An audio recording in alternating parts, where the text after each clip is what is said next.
has again passed the Nigeria Peace Corps bill to give legislative backing to the group. The legislation, sponsored by Chief Whip of the House, Mohammed Mongono, APC Borno, was passed on Wednesday after the third reading of the bill during plenary. The House Committee of the Whole did the clause-by-clause consideration of the bill. Now, the bill was passed by the 8th Assembly in late 2017, but President Muhammadu Buhari declined assent to the legislation in February 2018, citing security concerns as one of the reasons for his decision. He also cited paucity of funds and duplication of duties of existing security agencies by the proposed Corps as another reason. Now, Senator Ali Ndume reintroduced the bill to the 9th Senate on 17 of December 2019, and it was passed. We now have joining us in the studio to speak to this issue the National Commandant of the Corps, Dixon Ako, and also Jide Ojo, a public affairs analyst, to give us perspectives. Thank you so much for joining us on Daybreak. It's a pleasure. Thank you very much for inviting me. You're welcome. All right, well, let's face this issue. This is the third year since we've been on this. The first time it was declined, reintroduced. Now we are seeing that the National Assembly is agreeing to send this again back to the President. Let me start with you, Mr. Dixon. What has changed from the initial proposal? Well, when the bill was reintroduced in the 9th National Assembly, it actually started in the House of Rep even before the Senate.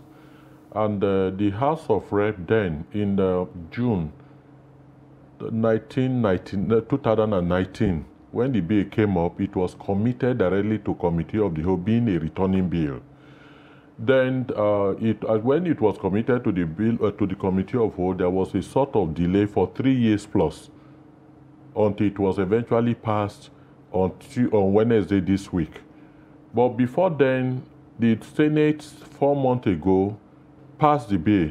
During the debate on the general principle of the bill, distinguished Senator Ndume, who sponsored the bill in the 8th Assembly, told the the senators in plenary that the gray areas that the president raised concern, it wasn't as if when the president declined assent on the bill, that is specifically referred to any portion of the bill. The trend is that when the bill is being rejected, you point to the aspect that you are not comfortable with in the body of the bill. But in this case, there was just a general statement that low security concern. But the principal reason was that the assent on the bill was declined by Mr. President because of paucity of funds, as he stated.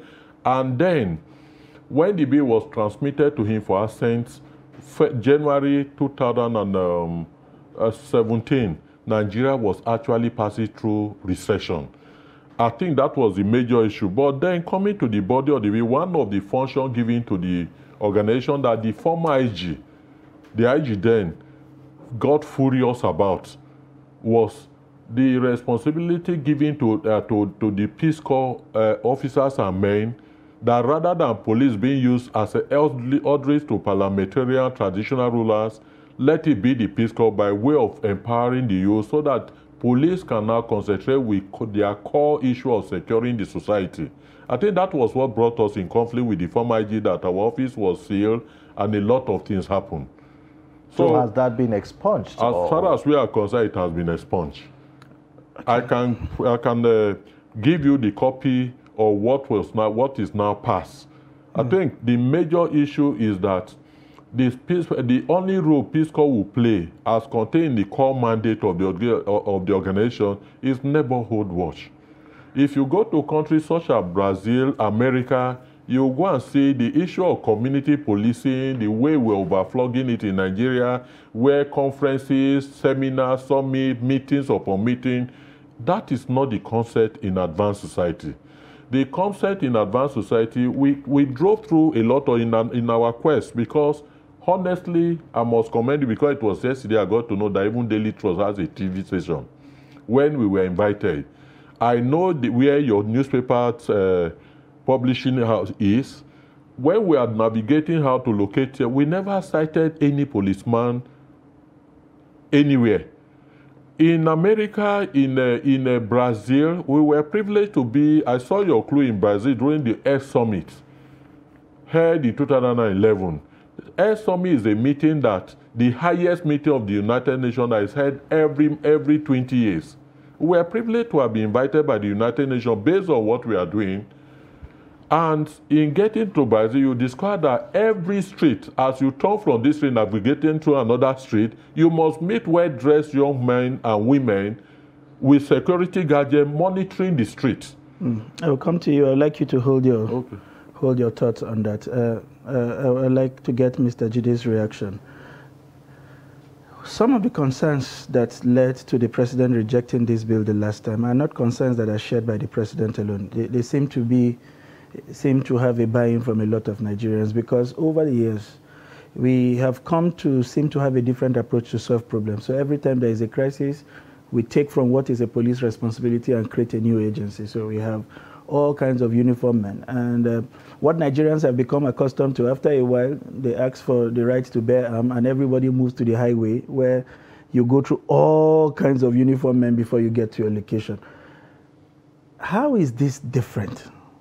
The argument really is, even with this passage, was there a need to have created a different unit to take on the responsibility that Mr. Ako has just enumerated as part of the core mandate of the Peace Corps? Okay, good morning, Nigerians. Compliments of the youth season. I think, really speaking, and Sunday, you really hit the nail on the head. Do we need Peace Corps? The answer is yes, we need it. They've been in operation for a very long time. We see them at functions, maintaining law and order, and all of that. But for me, two strong issues, one of which you raised. The second one is issue of funding. Let's take the issue of funding. If Mr. President rejected this in 2017 on the basis of paucity of funds, how healthy is Nigeria's economy today? People will tell you we are even in recession, because not even many state governments can afford to pay the 30,000 minimum wage. So if you create this, of course, you have to provide office structure across the 36 states, because it's a federal law, and then the bureaucracy, then the issue of tough war will emanate. Who is supposed to have jurisdiction over this and that? That's one. Two is also duplication of responsibilities. Like you rightly pointed out, we used to have Nigerian police. Then from Nigerian police, we have Nigeria Road Safety Commission. Then we have the Civil Defense, Nigeria Security and Civil Defense Corps. From there, we have EFCC. DSS. From there, we have ICPC. From there, we have DSS. So, VIO. So, you now look at it. Is that the right approach to solving the security challenge? Because right now, we have seen situations where police and DSS, police and civil defense are clashed over issue of who has the mandate to do what.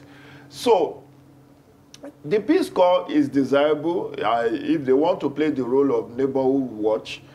We also have Vigilante Services of Nigeria, don't forget. And Nigeria Police, was it last year or 2 years ago, launched neighborhood community policing, or let me say reintroduced, because community policing has been on, was launched in Enugu some many years back. But they said they want to strengthen the community policing. Now, you have in some states in Southwest, Amotekun Corps. We have in Southeast, Ebubiagu Corps. We have in some other states their own vigilante services. So, where does Peace Corps fit in all of this? Okay, so maybe let's pause you so that we can hear from the commandant. what the Corps will be doing differently from the existing security structures that we have at the moment? Well, the power given to the Peace Corps of Nigeria by the passage, by the content of the bill in terms of function, core mandate has nothing to do with whatever any security agencies is doing whatsoever. There is no power given to Peace Corps to create detention centers. There is no power given to Peace Corps to arrest and prosecute. You, of course, every Nigerian, when crime is committed, can arrest and immediately hand over to police.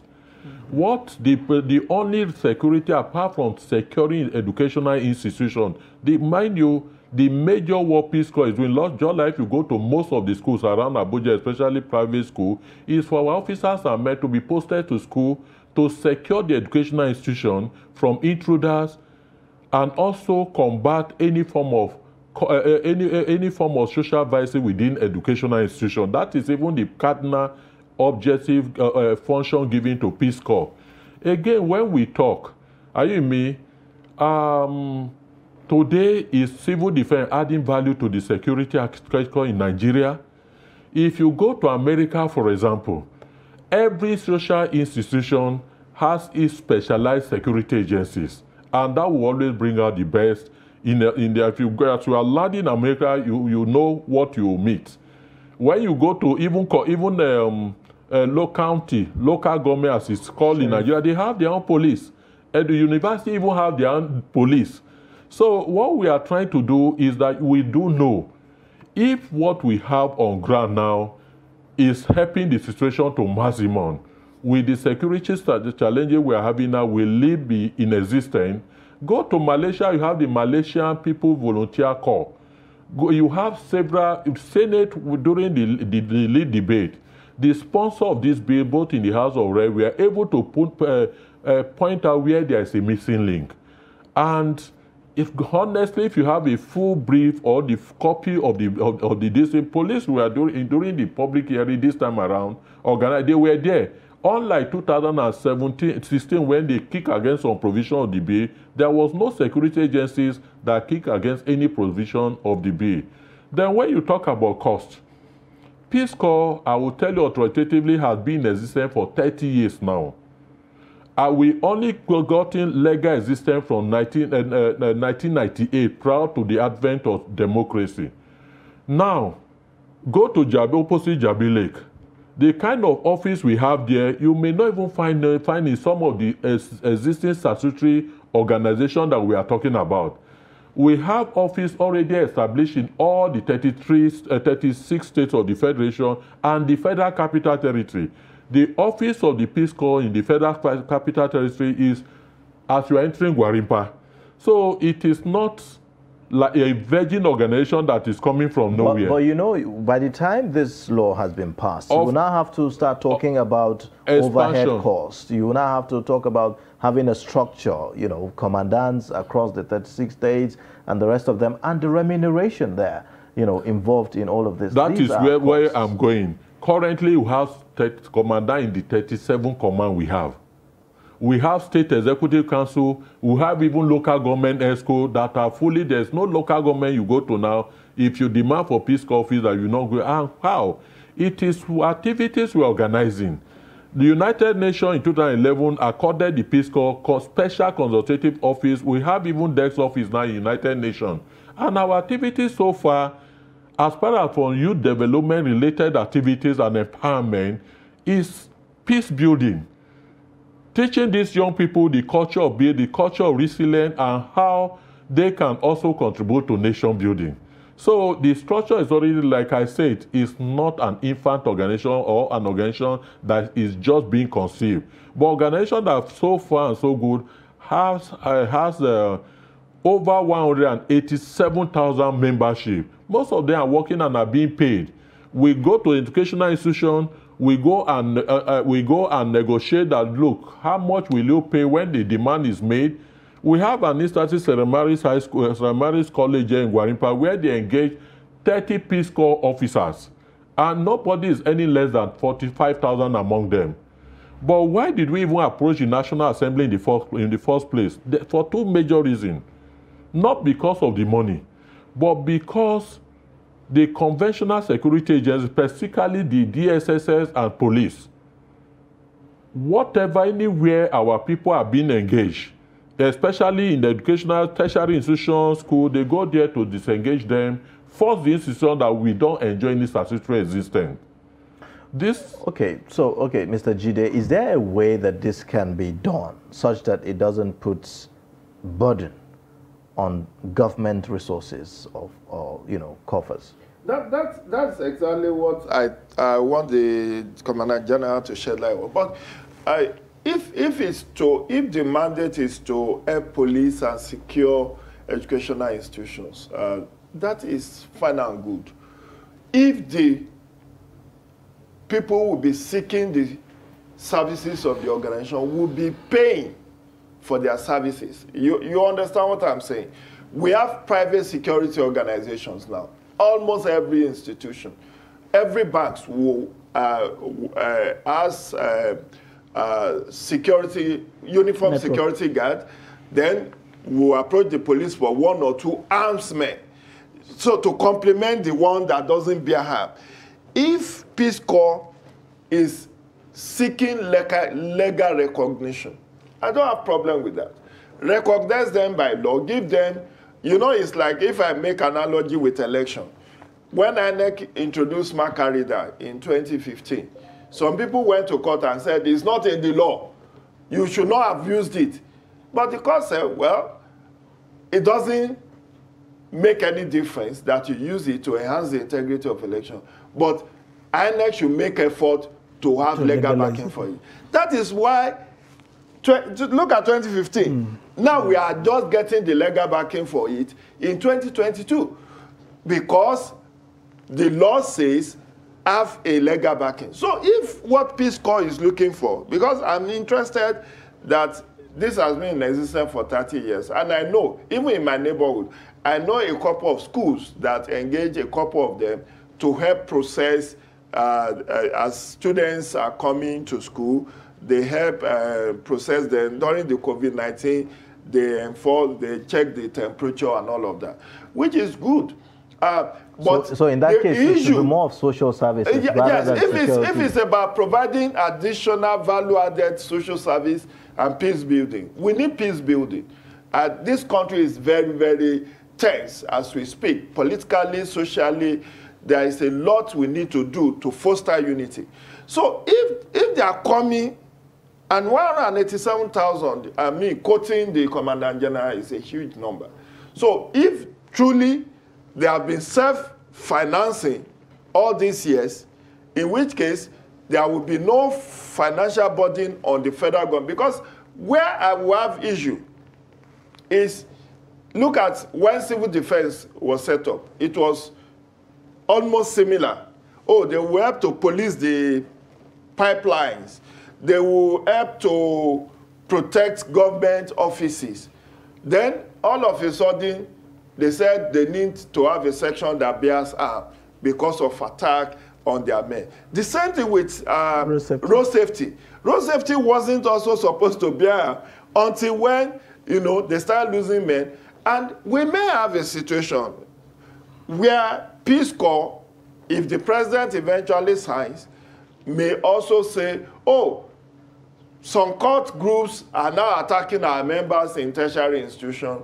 We need to have some minimum arms and ammunition, which will now lead to alteration or amendment of the bill. But when we get to that bridge, we'll cross it. The most important thing for me is, yes, the services we can make to, if Vigilante Services of Nigeria is also operating without funding support from federal government, and they are doing well. And the argument has been that Nigeria is under-policed. Now we have about less than 400,000, and of course many of those frontline candidates campaigning have been saying that they want to double and triple and all of that. But the bottom line is this: instead of expanding the already existing security infrastructure, if we start creating additional bureaucracies, and then we now get to a point that people are being owed salaries because there is no fund to pay the salaries of those, then we will run ourselves in amok, because the people have been trained to handle arms and ammunition, can then use it against the citizen. Mr. Ako, coming back to you, when I saw that you had over 187 thereabout officers, I don't know how you like to refer to them, across the country, I was wondering, that's a huge number. You are practically competing with even some of the recognized I'm not sure civil defense 70. So the question really is, how have you sustained this operation? Because to be honest, we've had all kinds of things about how the operations of the Peace Corps run. There have been allegations in the public domain of how the people you bring in have to pay certain amounts before they come on board, or how whatever is paid to them from where they are engaged, they just get a fraction of it. In other instances, we hear that it's purely a volunteer service. I would like you to shed more light on some of these perspectives that seem to be in the public domain. How do you currently function? And besides the statutory recognition, what else would the federal government be doing for you? How would this whole operation change should the president assent to? Well, I listen keenly to his position. For the Peace Corps, I say we have over 187,000. It is not only regular staff, I say volunteers. Okay. And one of the reasons why we even approached the National Assembly, when this organization started around 2018, 19, I was, for good 8 years put together, close to 8 years put together, I was being detained by that Department of State Service, the police, the even before the advent of the by even the military, defense intelligence. What were they looking for? Where is this young man getting the money, to finance the organization? That was the challenges there. But when they got to the constitution of the organization, when we talk about legal existence, we are not looking for any legal existence. We are looking for statutory backing. Because we have been confronted before, people have gone to where our officer youth. We are talking about unemployment in Nigeria, which is one of the things adding, complicating the security situation in Nigeria. And now somebody came up with initiative whereby schools, principal, let me not just say schools, and during events, they are being engaged and being paid. I have it on good authority. You can do your finding across the Federal Capital Territory alone where our officers are working. In America, you don't just allow students to come to school, they enter gate and just enter without being documented.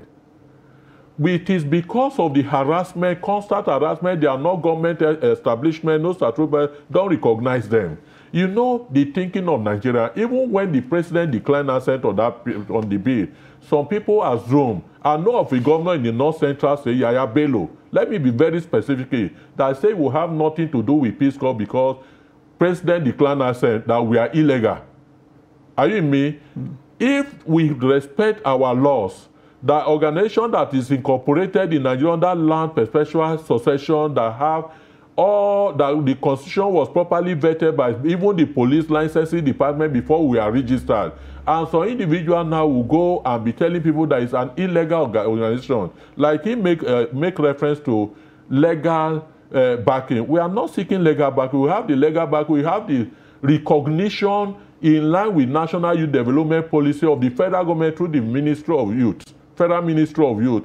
That happened before even the United Nations African Union gave us special consultative backing. What I'm saying, yes, we have been existent to answer. The Constitution clearly defines our sources of funding. For anybody to say, if you have to see our uniform, when you want to join, it's a voluntary organization. We'll give you what we call after your background check, after your physical screening, the first document you get from Peace Corps is called provisional enlistment letter. And the provisional enlistment letter provided that for you to join, you go for camp, you need this set of uniform, you need your training materials, you need, part of what we pay for your accommodation for 1 month, we pay to NYC, we pay to every establishment to use their facility. The lecturers, the media coming for the closing ceremony, we itemize everything on a highly subsidized rate of 40,000 naira. It wasn't that you are coerced. You are told, you are given a document. So and who pays for that? Is you it pay. the applicant? You pay. Even in Manuel, when I was in Boy Scouts, I pay. You understand me? This document is given to you before you take your phone to court to sign that you agree and you want to be part of this organization. That 40,000 take care of your complete set of uniform, your accommodation for 1 week. In fact, there was a point that we are misconcepted to the point that a petition was sent to Mr. President.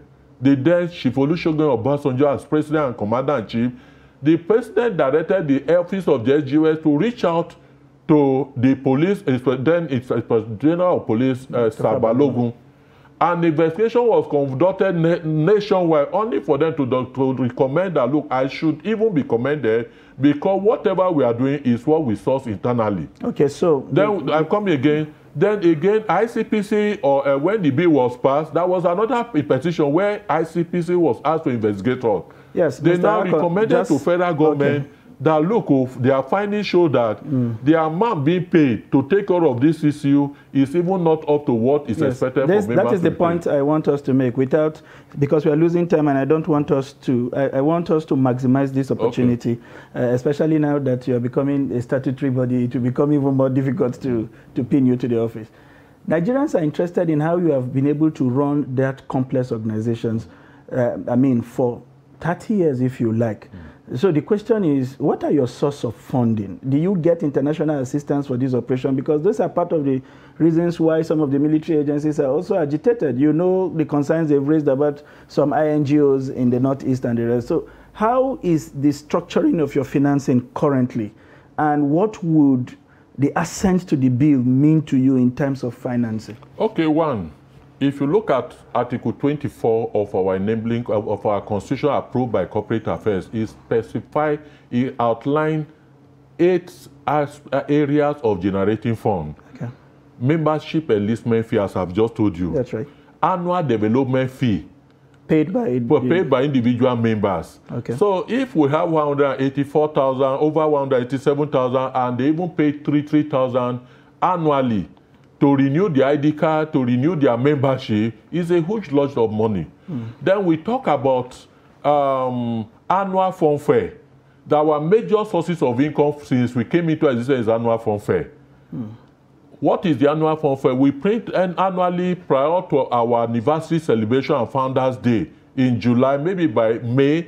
Your people have been part of all what I'm saying. Because when we unveil for annual fund fair, we invite all the media houses. The annual fund fair, the form provides a card, 25 column. Even if you say we give to you as a member or volunteer, and you have 25 column, we say minimum of 20 naira. And every member is giving, you discover that that column, if it's the minimum of 20 naira that people are giving, will give you 500 naira. Multiply by this number. Last year, I came number 5 where I generated 1.8 million 70,000 naira from the fund fair. Because for me to say this is where we source money, you understand me, to run our activity, and it has been so rewarding because a lot of people are actually showing sympathy with our struggle, whatever we have been doing, family members, church, mosque, anywhere we encourage our members, don't be afraid, go and show them, explain the status of the organization. And we raise millions of money from that fund fair. Then for Peace Corps, I have introduced 3 international awards. And these awards are being given as a sideline during United Nations program, even including the general. So I have a desk office in UN headquarters, Peace Corps. We have in Geneva, in the regional office in Switzerland. We have also in the regional office in Austria, Vienna, in Austria. When we organize this award, and people see whatever the packaging, they support us also financially.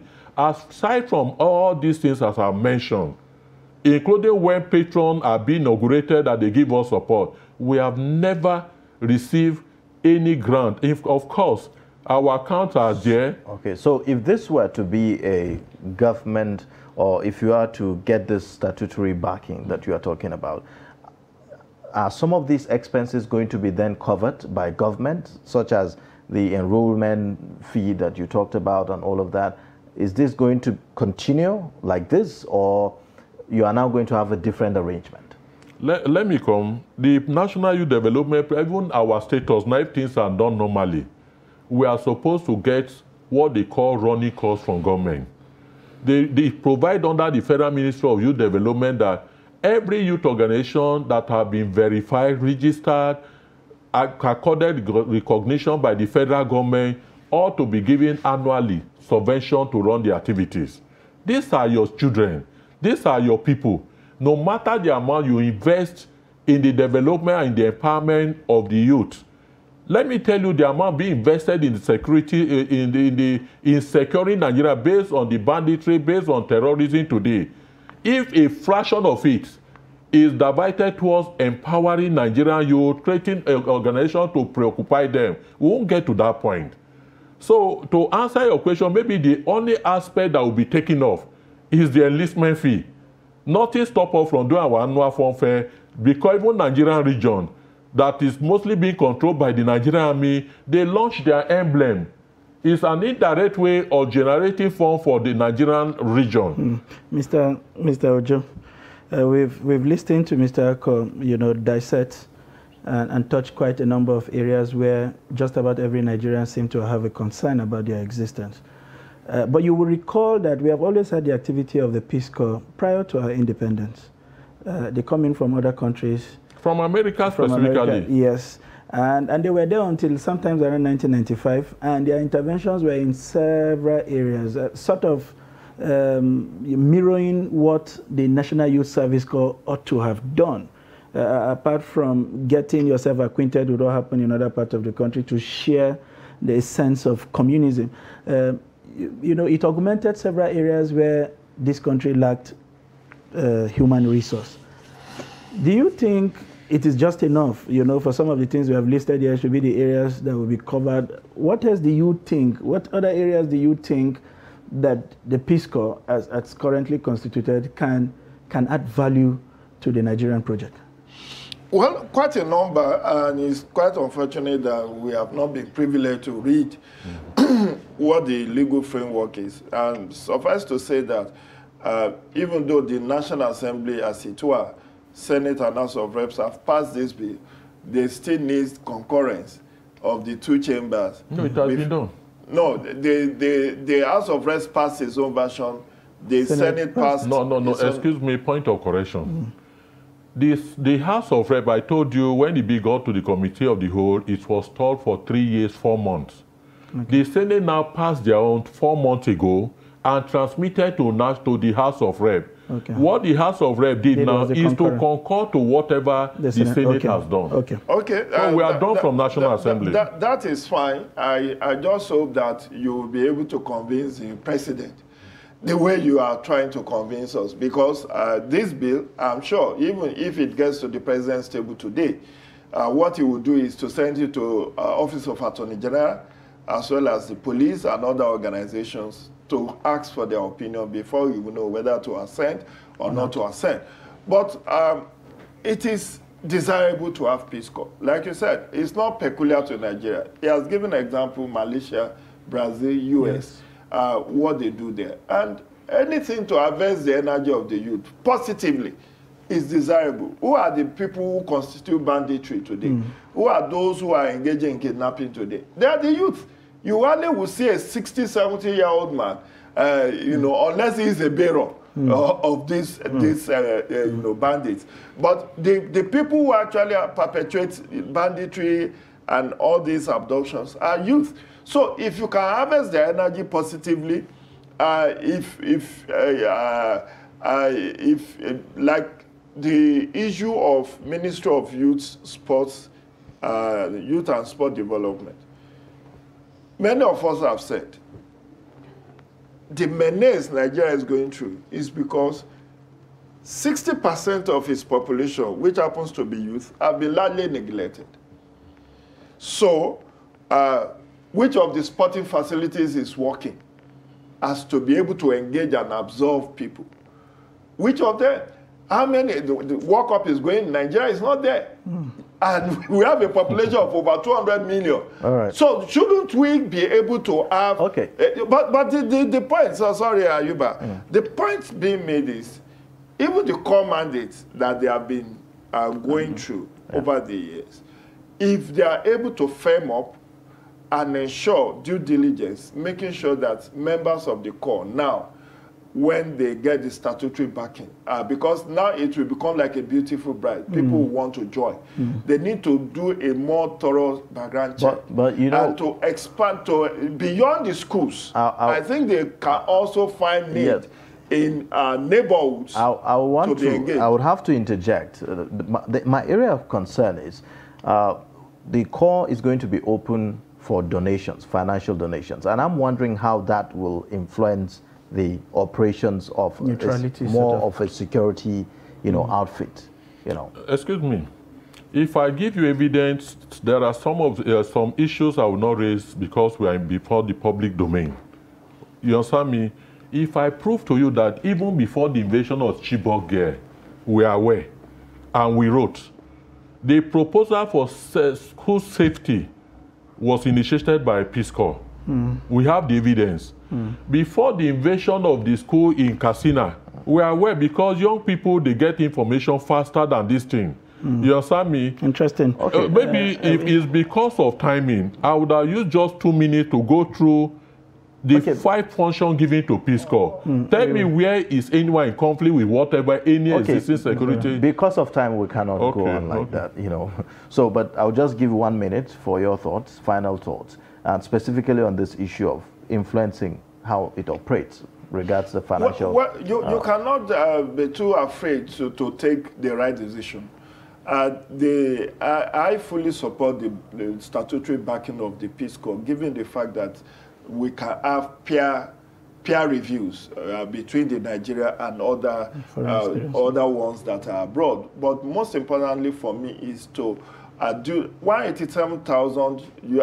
It is said that after of every 12 there will be a Judas. You need to be able to keep eye on these youth so that you don't have most who will also sell out or who will compromise the integrity of the organization. Which is very Thank you very much. I'm already getting a beckon from my producers to move on because, as you know, time is not our friend. We are happy that we have gotten to this level of conversation, and we will keep the channels open. We've been partners, as you have alluded to, for a very long time, and I'm sure this partnership will continue to blossom. We've had in the studio Mr. Jide Eje, a public affairs analyst, who has given us perspective of his takes on the issue of the bill passed on the Peace Corps and awaiting the assent of the President. And of course, the Commandant General, who continues to National Commandant, please. National Commandant. That is where people are getting things wrong. That's, I beg your pardon, the National Commandant, Mr. Distin Ako, a man who has continued to remain youthful and agile in his looks. I hope that these pressures will not make you age faster. Thank you very much for coming to the studio to provide more light. This is where we